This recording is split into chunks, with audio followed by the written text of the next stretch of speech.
Hello, তো আমরা গেছিলাম কুহুর একটা ফ্রেন্ডের বার্থডে পার্টিতে। কি সুন্দর জায়গাটা ছিল, কাশ আমাদের ছোটোবেলায় এরকম বার্থডে পার্টি হতো। দেখো বার্থডে গার্লের এন্ট্রিটা দেখো কি সুন্দর লাগছে। যদি মিউজিকটা দিতে পারতাম তাহলে আরও ভালো লাগতো, কিন্তু মিউজিকটা দিলে যদি কপিরাইট চলে আসে ওই জন্য আর মিউজিকটা দিতে পারলাম না। তো যাই হোক, জায়গাটা দেখো, নিচে দেখো স্টিকার বানাচ্ছে, ট্যাটু বানাচ্ছে।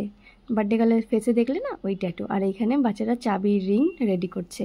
আর আমরা এই টেবিলটায় বসে খাওয়া দাওয়া করছিলাম, আর নিচে দেখো ডান্স হচ্ছিলো। গানগুলো অত সুন্দর ছিল, বাট দিতে পারছি না কপিরাইটের ভয়েতে। তো ম্যানেজমেন্টে যারা ছিল তারা দেখো বাচ্চাদের এইভাবে এঙ্গেজ করে রেখেছিল ডান্সে, তারপর নানান রকম খেলা করাচ্ছিল। আর এখানে অনেক কিছু অ্যাক্টিভিটি ছিল করার জন্য। তো বাচ্চাদের তো খাওয়ারও মন ছিল না। আমার মেয়েটাকে তো কোনো রকমে দাঁড়িয়ে দাঁড়িয়ে নিয়ে আমি খাওয়ানোর চেষ্টা করছিলাম। আমরা আর রিদমরা একসঙ্গে গেছিলাম।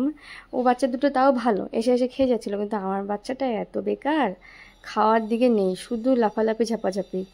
তো যাই হোক, দেখো এখানে লাফালাফি করার পরে মোটামুটি তাড়িয়ে তাড়িয়ে মানে বাড়ির জন্য বলা হচ্ছিলো যে, আর ও তো যেখানে সেখানে বসে যাচ্ছিলো, বাড়ি যাবে না। আর আমার শরীরটা এত খারাপ লাগছিলো, আমার আর ভালো লাগছিলো না। বেশিক্ষণ ছিলামও না, 1 ঘন্টাই ছিলাম।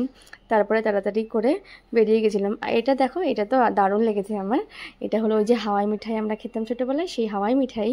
এটা নিউ ভার্সন। এখন তো কম্পিউটারের যুগ, সব কিছু হাত লাগাতে লাগে না, সব কিছু এমনি এমনি রেডি হয়ে যায়। বাচ্চারা যেই ছবিটা পছন্দ করছিল সেই ডিজাইনের এখানে হাওয়াই মিঠাই রেডি হয়ে বেরিয়ে যাচ্ছিলো। কি দারুণ না? তো যাই হোক, আমাদের ভিডিও ভালো লাগলে লাইক শেয়ার করো, চ্যানেলটাকে অবশ্যই সাবস্ক্রাইব করো, আর ভিডিওতে অবশ্যই কমেন্ট করো। দেখো এটা হলো কুহু রিটার্ন গিফট, 2-3 দিন এটা নিয়েই পড়েছিল, বেশ মজাই ছিল। তো আজকের ভিডিওটা এইটুকুই। ভালো লাগলে লাইক শেয়ার করো। টাটা, বাই বাই, নেক্সট ভিডিওতে দেখা হবে।